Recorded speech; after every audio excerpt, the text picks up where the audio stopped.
I don't want to go in. I am not good at it.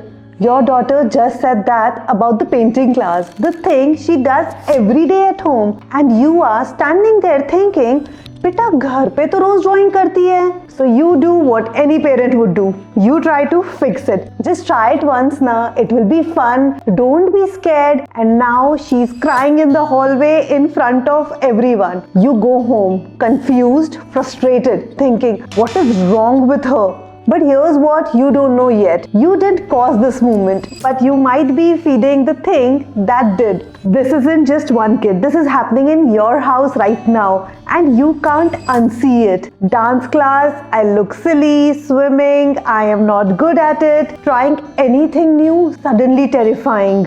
And you are thinking, when did my confident kid become so afraid? Let me tell you about Priya and her daughter Ananya, because what happened to them is probably happening to you also. One Saturday, they were baking cookies together. Ananya knocked over the flour bag. The flour went everywhere, counter, floor, and also on both of them. And before Priya could say anything, Ananya looked at her with scared eyes and said, "See, I always mess things up. I am bad at everything."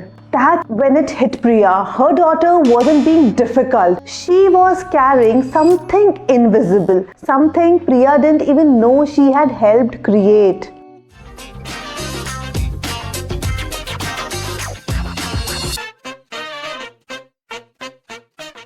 If you just felt your stomach drop because you have seen this exact thing in your own kid, don't look away yet. Hi, I am Rahela Tayyebi, a trauma-informed parenting coach, and more importantly, a parent who has said the thing I am about to show you. We all say this isn't about blame, it's about invisible patterns you can't fix if you can't see them. So let me show you what's actually happening. There is a famous psychology experiment that explains everything. Scientists brought people in and split them into two groups. Group A was normal, nothing special.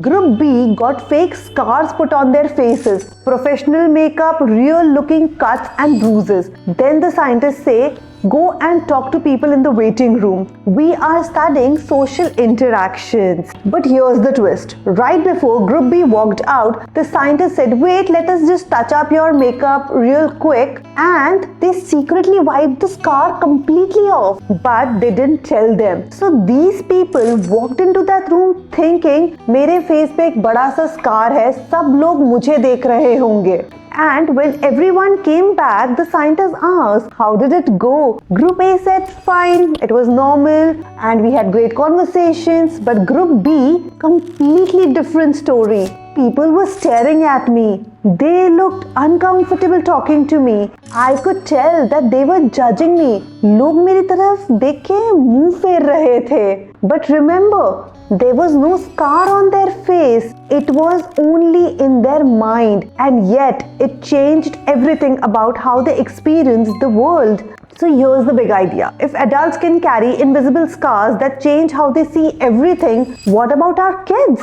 Here's the belief most parents hold without realizing it. If I point out what's wrong, my child will fix it. If I encourage them, they will try. If I show them it's easy, they will stop being afraid. But here's what actually happens. Every time you try to fix their fear, you confirm it. Every time you say it's easy, they hear something is wrong with me if I can't do it. Every time you push them to try, they learn. My struggle makes my parents uncomfortable. Let me show you how this happened with Ananya. After that flower incident, Priya started paying attention. Every time Ananya gave up, it was the same words. I am not good at it. Not I don't know or not it's hard, but I am not good at it. Being not good meant terrible about who she was. Then Priya started thinking back to small moments she had completely forgotten about. Like that time Ananya drew a beautiful picture, a garden with flowers and a purple sun in the corner. Priya looked at it and said, अच्छा है बेटा, but why is the sun purple? Yellow ज़्यादा अच्छा लगता ना. But here's what Ananya heard. You did it wrong. She never drew that garden again. This is how the scar forms, not in big fights. And it wasn't just that moment. It was the shoe tying terrifying thing when Ananya kept getting the loops wrong and Priya was already late for work and said, "This is so easy, just watch me. Why aren't you getting this?" Or it was homework thing when Ananya didn't understand a problem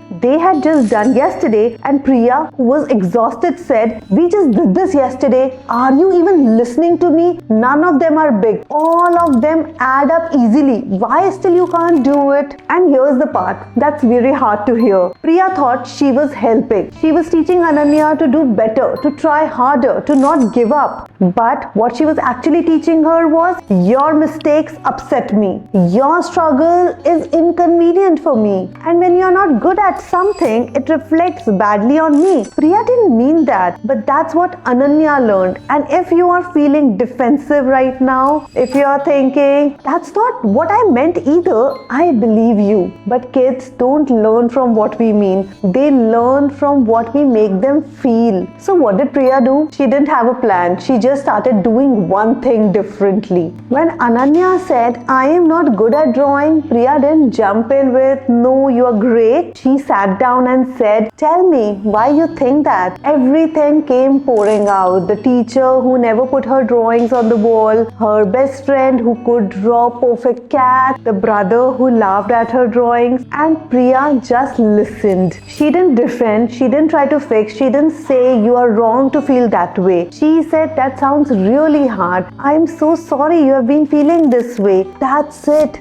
That's the shift. Not fixing the feeling, but just being with it. And something changed. Not overnight, but over few weeks. Ananya started seeing Priya mess up too. Sometimes burn dinner, forgot her keys, draw terrible trees, and laugh about it. So when they baked again and Ananya dropped an egg, Priya smiled and said, "Arey, I do this all the time. Dekho, I will show you the trick to cleaning it up fast." There was no sigh, there was no dhyan se karo na, just this happens, it's okay, you are okay. Slowly the invisible scar started to fade. Not because Priya said the right thing, because she stopped being afraid of Ananya's struggle. 6 months later, the community center announced another painting class. Priya mentioned it casually over breakfast. They are doing watercolors this time. It looks really fun.